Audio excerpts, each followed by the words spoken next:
Right, good morning everyone. It's Grumpy Old Ken, number 33.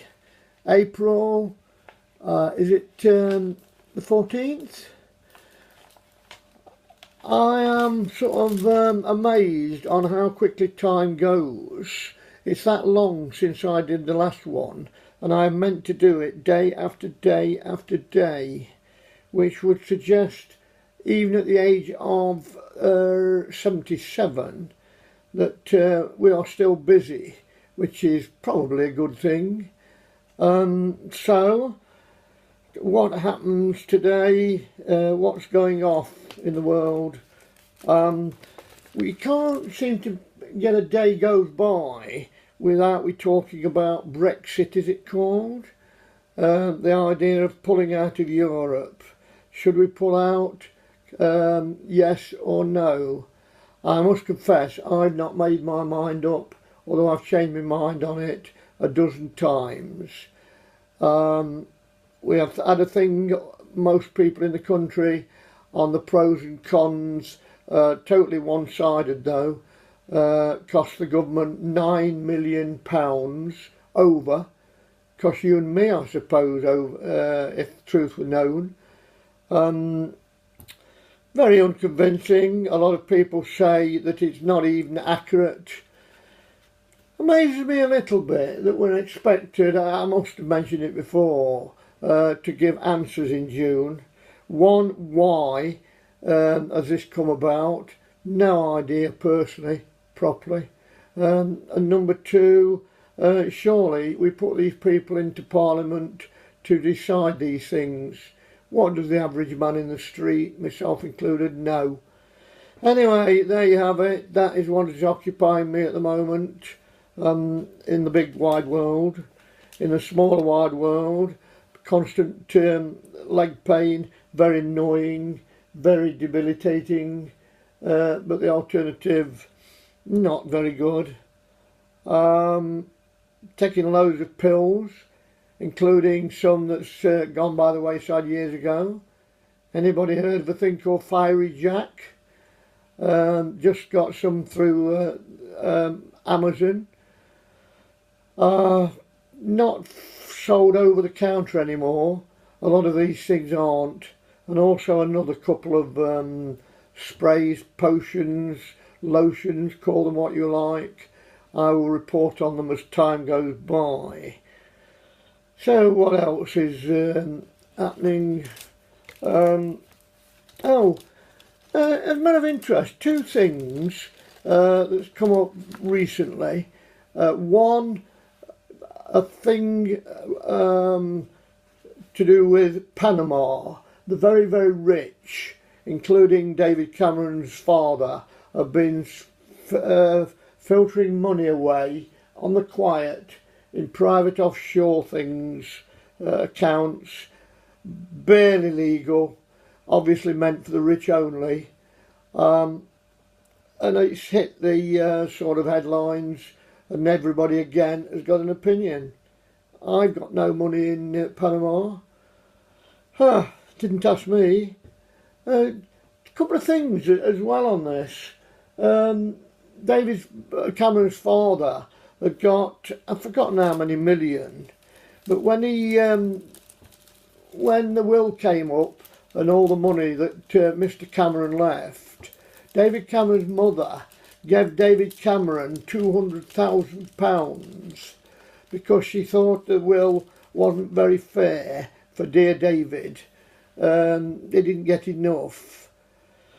What was the actual, there was a figure mentioned. They've got a house still because he's our Prime Minister. I was going to say heaven forbid, it's probably a little bit unfair. But he's got a house, and if I got it right, I think that brings them £400,000+ a year in rents. That's not counting the Prime Minister's salary. And when my mother died in 1953, if I've got it right, going from memory, I think she left about £100 when everything was sold. Yeah, there's your difference, you see. The haves and the have-nots, we all go the same way, I suppose, in the end, but it is food for thought. Another thing as well that strangely enough comes up now that I can relate to, the Archbishop of Canterbury, what's his name, Welby, they've just found out that his mother had a liaison and he isn't the son of, well, his mother's husband, if you like, out of wedlock, they used to say. Very common when I was young, very common. No secret that my father is unknown to this day. The interesting thing is that Mr. is he called Mr. the Archbishop of Canterbury?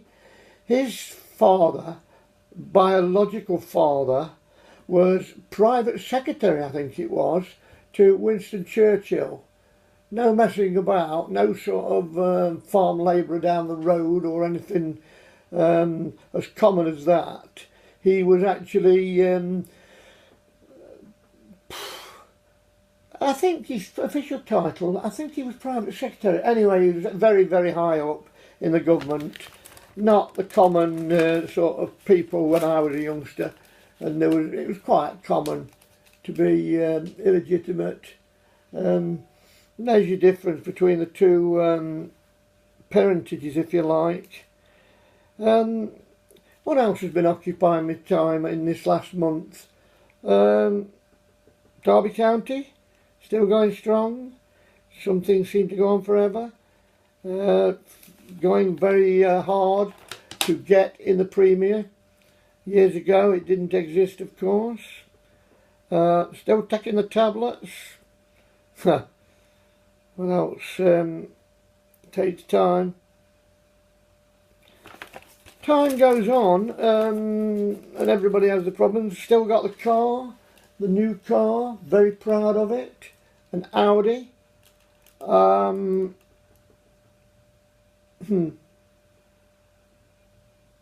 What else? I don't try to think. Politically, this Panama thing and all that rules our lives, but we don't take too much notice on a personal basis. We just go on, we stumble on, I think. I would not have got round to doing this blog, if you like, today, had I not sort of been prepared to, well, put down more or less anything. But you can see the gist of it.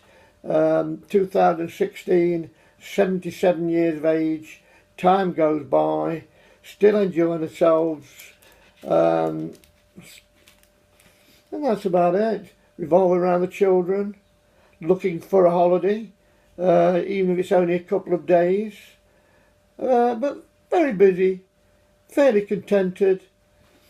Anything else comes to note? Don't know.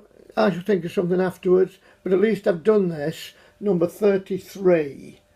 And off we go again. Hopefully do one in the very near future again. Value, uncertain, but worth doing. Something for my kids to read when I'm dead and gone. Hopefully not yet. Cheers.